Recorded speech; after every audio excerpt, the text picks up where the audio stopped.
Could you tell me a bit more about what were the chemical attacks in Syria, their relation to both the regime, the rebels, and also imperialism?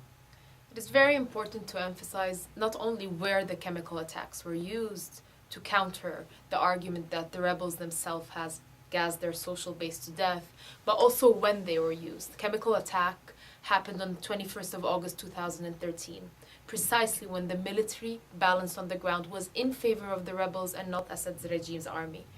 The rebels were not only able to maintain territory, but also were taking new territory all over Damascus and along the southern front. This is precisely when the chemical attack happened in Ghouta.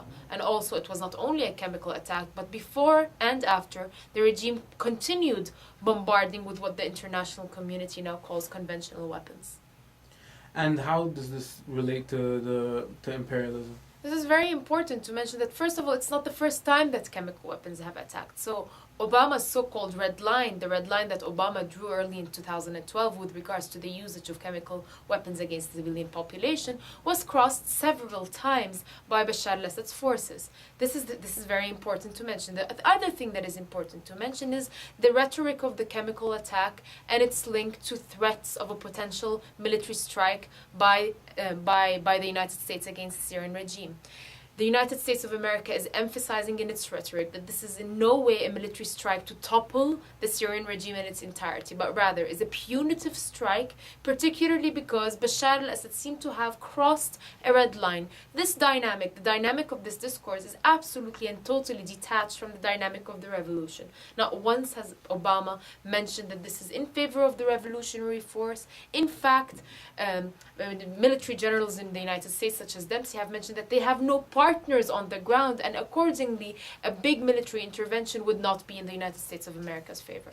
And what is America's plan for Syria? It is clear within all this context that for the past 3 months, imperialism, be it American or Russian, is pushing for a negotiated solution, what they call a political solution, where both moderate opposition, or what is called moderate opposition, and the regime sit on negotiation tables. This is absolutely impossible.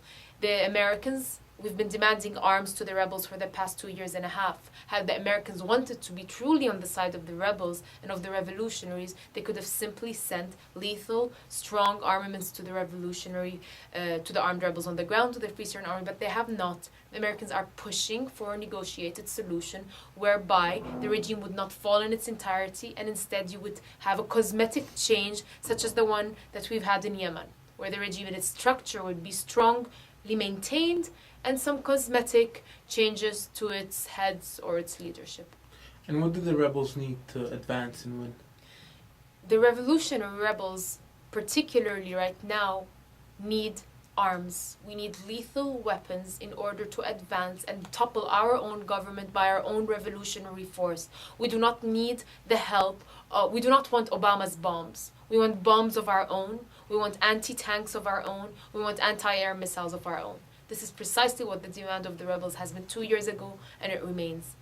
Isn't it a contradiction to say that imperialism is against the revolution, while at the same time asking for it to arm the rebels? It's only a contradiction if you're totally utopian. Had there been a strong working class government, a red army, had there been industrial zones and factories that are occupied and controlled by the workers, we would have loved to receive arms and financial support from them. But unfortunately, the reality is otherwise. We have to demand weapons from imperialists precisely because we want to advance a radical revolution that would eventually topple even imperialist intervention in this region. And this is not the first time it has happened historically.